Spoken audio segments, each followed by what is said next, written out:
Draft day just happened. An exciting and enthralling 3 hours from some fans and a downright demoralizing period of time for others. I'll dig through the fluff, give my thoughts on each pick, and tell you if I think these teams made a good decision drafting these guys or not. Let's start. 1. Caleb Williams. What do you want me to say? Who didn't expect this? The moment Justin Fields was traded, it was a lock who was going number 1 overall. I already gave my thoughts on him as a player, and yeah, he's incredible. The Bears handle him right. He has a bright future ahead of him. 2. Jayden Daniels. This was also expected. From the end of the season to damn near draft day, Daniels was repeatedly mocked to the Commanders. Now, there was some turbulation. Some rumors were teetering around that McDaniels' manager had beef with the front office. That clearly didn't matter. Just like the first selection, what expected to happen happened. But I didn't like the pick as much. I already explained my opinions on Jayden Daniels in my ranking video, but to sum it up, I basically said he's a glorified, older Justin Fields. He isn't as good as Maye, and he's older than him significantly. What are we doing here? 3. Drake Maye. I think this is where the draft started. The Patriots overcomplicated everything by teasing the entire league with every conceivable possibility. Look, we're gonna take McCarthy. Hey, look, we're gonna trade down. And they did all of that just to end up taking Maye. Knowing them, they probably weren't even considering another option, and they just did it to fuck with the league. 4.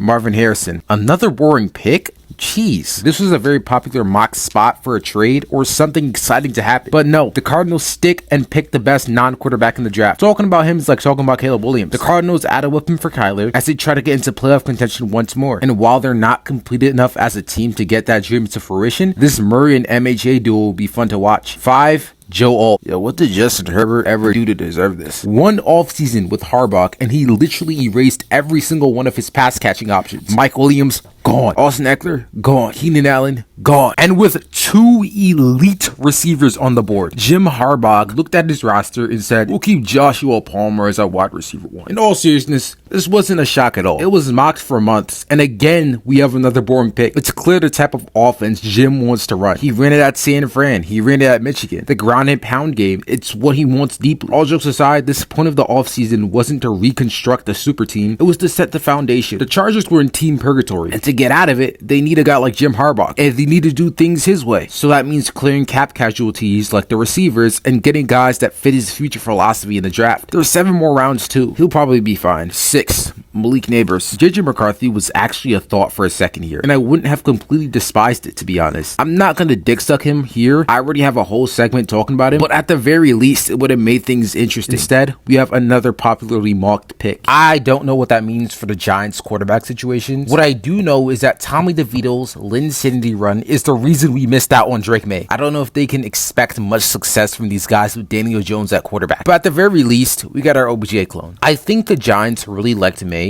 Shoot, I did too. And if they couldn't get him, they would just chill with whoever they had. 7. JC Latham. With Joe Alt off the board, the Giants had to take the next best tackle. And this is a deep class, so they didn't do too bad. Even though JC Latham has somewhat of an injury concern, can't go wrong with any of the 3 in my opinion. Easy and expected selection. Again, wow man, this draft is really going according to plan. I mean, every single pick has gone the most expected, most basic way you could imagine. Nothing has happened. Yo, what the fuck? 8. Michael Penix. What the fuck am I looking at here? Just when you thought things were going right along, the Falcons pop by and fuck things up. I mean, Dallas Turner to the Falcons was thought to be a done decision. He was mocked there damn near as many times as Caleb was to the Bears. And if it wasn't for Turner, it was at least a fucking edge rusher. But nope. Terry throws a complete screw in everything. I'm not even angry at them for selecting a quarterback. I get it. Life after Kirk Cousins. But passing up on a 21-year-old project piece for a 24-year-old when you're trying to do a stash and swap is crazy. How old is Michael Penix going to be when he starts? JJ McCarthy was right there.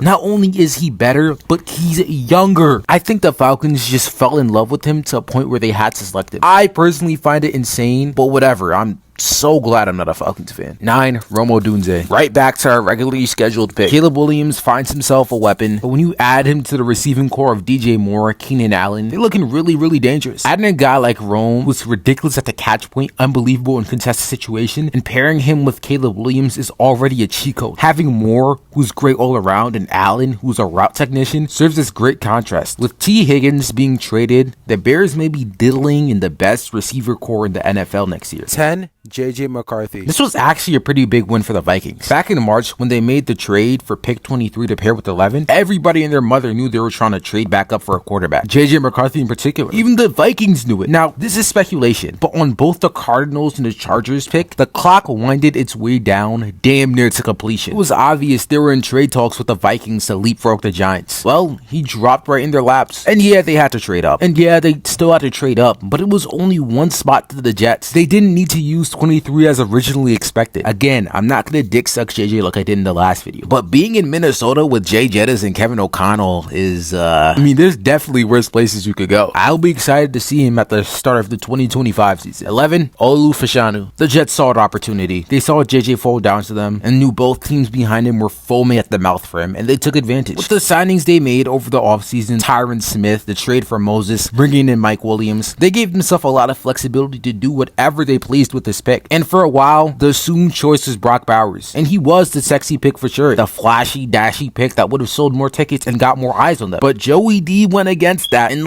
did we expect anything different? He's notorious with fiending for offensive line. Not only does this provide insurance for the very injury-prone offensive line, but it sets something up for beyond this year. Now, the Jets do still need a wide receiver, and they don't have a second. Good for them. The trade back shelled out 2 extra picks that they can use to move back into the second and pick whoever they please. Brendan Rice, Adonai Mitchell are all up for the taking. Not a bad position to be in. 12, Bo Nix. We're about to see a quarterback battle between Zach Wilson and Bo Nix. Please hug the nearest Broncos fan. I don't hate this selection, actually. I like Bo Nix. I think Peyton could do a lot of good with it. It's just how bad of a situation this team is generally in. This pick is a reach, obviously. And that's what quarterback desperate teams do. They reach and take one. And it's not like they really had a choice either. They couldn't trade back since the Raiders are literally right there. And even if you want to pick a guy in the third, what, are you taking Joe fucking Milton? Them basically booting Wilson after a not so bad season tied their hands. They kind of have to deal with it. 13, Brock Bowers. Really, guys? What are we doing here? Yeah, Bowers is good, but do you really think you're in a position to take a tight end with a top 13 pick? And it's not even like tight end is this gaping hole on your team. You drafted Michael Mayers in round 2 last season. Now listen, I don't hate taking BPA here, but a tight fucking end? We're better than this. 14,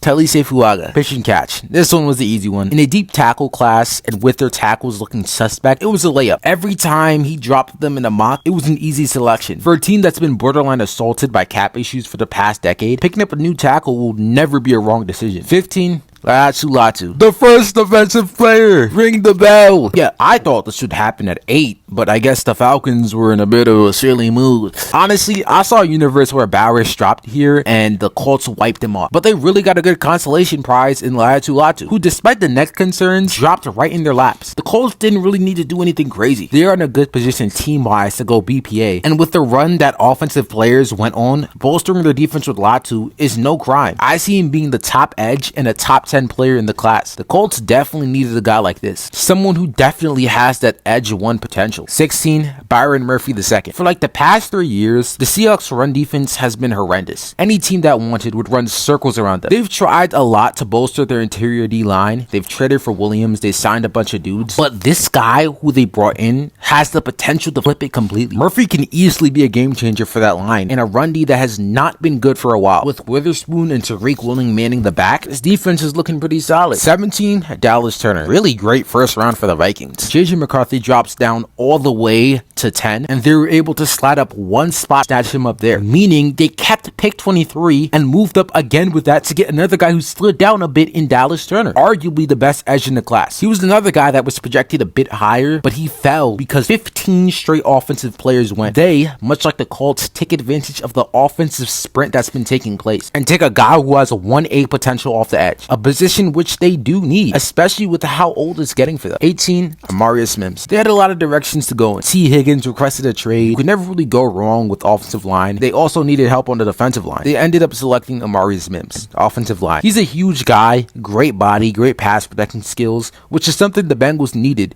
direly. He could use a year on the bench, but with the 1-year rental of Trent Brown that the Bengals picked up, it's not too shabby. 19, Jared Verse. This pick isn't too shabby. The Rams lost Aaron Donald. Arnold through retirement, which sucks, but this can help repair his production. I think with Sean McVay, the offense will be fine. They can manage Stafford, Nakua, and friends. They do really need help on the defensive end. With the departures they had, Riss can help provide the pass rushing production that Aaron Donald had. Now, the gravity and dominance, at least as a rookie, won't be there, but it's a step towards repairing the team. 20, Troy Fautanu, another first round pick tackle for the Steelers. I'm a little shocked they didn't go corner. I know they picked Joey Porter, but running Dante Jackson out there in week 1 is pretty brave. Still though, the tackle class this year seems to be the gift that keeps on giving. A bottomless well that teams just keep dipping their hands into. Steelers add a body in the trenches with some versatility at the guard position. I think they feel pretty confident enough in their D with Watt and Minka, and hopefully a jump from Porter, that they're willing to key in on their offense. They've got Wilson, they're hoping Pickens shifts into a wide receiver 1, and they're adding some protection. We can see a plan taking shape. 21, Chop Robinson. It would have been fun if Xavier Worthy got picked here for obvious reasons. Adding the fastest player of all time to an offense with Waddle and Hill is very on brand for the Dolphins. They decided to go edge though and picked up Chop Robinson, who's actually technically still sort of on brand. He's athletic and explosive as fuck, and I'm guessing the Dolphins are banking on potential. It's sort of interesting. Jalen Phillips had that terrible injury. Chubb tore his ACL. I think Robinson is a bit of an insurance guy. Having him in the rotation could create a ridiculous trio of edge rushers if Phillips and Chubb could return to how good they are. When your two best guys on the edge suffered lower body injuries, it's not the worst idea to add another guy. 22, Quinyon Mitchell, right in their laps. He falls right in their laps. The run of offensive players in the first 15 picks benefited so many teams down the board. Latu falling, Turner falling. It allowed the Eagles to have their selection at cornerback. They do need some support with Cox and Kelsey retiring, and having a young, explosive cornerback to their defense, they could do much worse. 23, Brian Thomas Jr. They need a wide receiver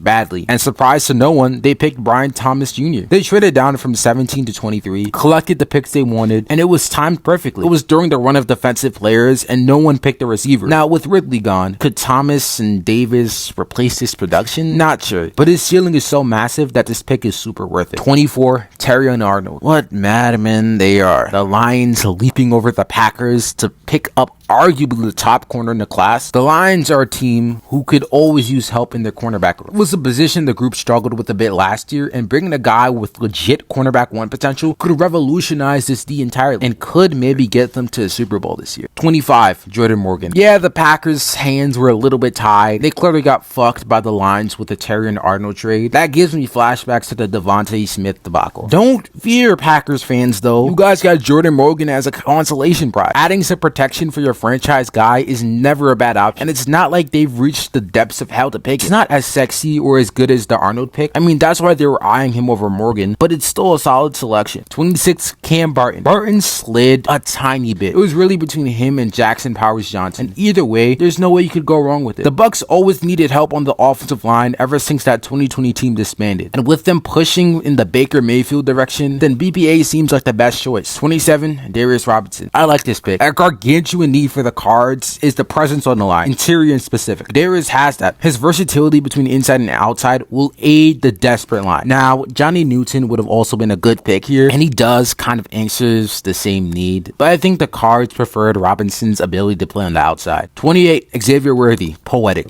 The league is cooked. Usually I talk about the team that traded the pick on their pick, but guess what? The Bills didn't pick. Then the Chiefs picked the fastest receiver of all time. Now, while it would be hilarious if Xavier Worthy caught a game-winning 70-yard touchdown in the AFC Championship game against the Bills, it's kind of trivial to knock on them for making a trade with the Chiefs, because they did benefit a lot too. Good job by the Chiefs to trade up and pair Mahomes with the electric Xavier Worthy. 29, Tyler Guyton. Easy peasy pick. They traded down and got their guy. Guyton is being brought to replace Tyler Smith, and he's a bit raw, so I don't know if he'll be impactful in year 1. But if this pick pans out, you got the prime Cowboys offensive line back. 30, Nate Wiggins. Despite the mini run on corners that happened early in the 20s, the Ravens were able to shake it off with a really good guy. They needed a boundary corner to aid the secondary, and Wiggins is probably the best of that archetype in this draft. He has holes in his game, but also won't have crazy pressure on him due to guys like Clark, Humphrey, and Hamilton ironing things out. This really rounded out the Ravens D. They stuck, they picked their guy. Couldn't ask for anything more. 31, Ricky Purcell. No way Ayuk is staying fast this season. They literally just drafted his replacement in front of him. It was a bit early for him, especially with Mitchell and the other guys on the board that might be better than him. Call me crazy, but I think he was picked based off of archetype, which is the reason he was picked over guys like Odunze Mitchell and Quinyon Coleman. Purcell is more of a route technician, which is similar to Ayuk, and Mitchell is, more of a bigger deep threat. You see what I'm getting at here? There's no actual way he'll be on the team week 1. Right? If it stays that way and Ayuk is somehow returning, their offense just got more high powered with Purcell. It's another weapon for Purdy. 32, Xavier Legette. Remember that time where Legette publicly admitted that the Panthers were planning to draft him? Just straight up. They've been connected with him for a while, since way before the Senior Bowl. They add him to a receiver room of Deontay Johnson, Adam Thielen, and after paying the big money to bolster the O-line, they're trying to build some stuff with Bryce Young. Yeah, hello. Thanks for watching, guys. I hope you enjoyed the video. It was a definitely long process making this one. I'm not gonna lie. I do plan on releasing one more draft-centered video. It's gonna be the video essay, and I think it's gonna be about JJ McCarthy. Stay tuned for that. After I release that video, I think I'll probably be done with talking about the draft for this year. Mainly because I do want to start talking a little bit about the NBA playoffs. I don't think I've touched on them at all yet. And that has mainly been because of the draft, and I have to watch a lot of film, and I have to get my opinions out there, I have to edit a lot. But after I release the JJ McCarthy video I'm planning, I think I'll start talking about the NBA playoffs. If you guys want to see specific videos about the NBA playoffs, or if you want to see different specific videos more so about the NFL, just let me know. Put it down in the comments. Thank you for watching. I love you. Peace.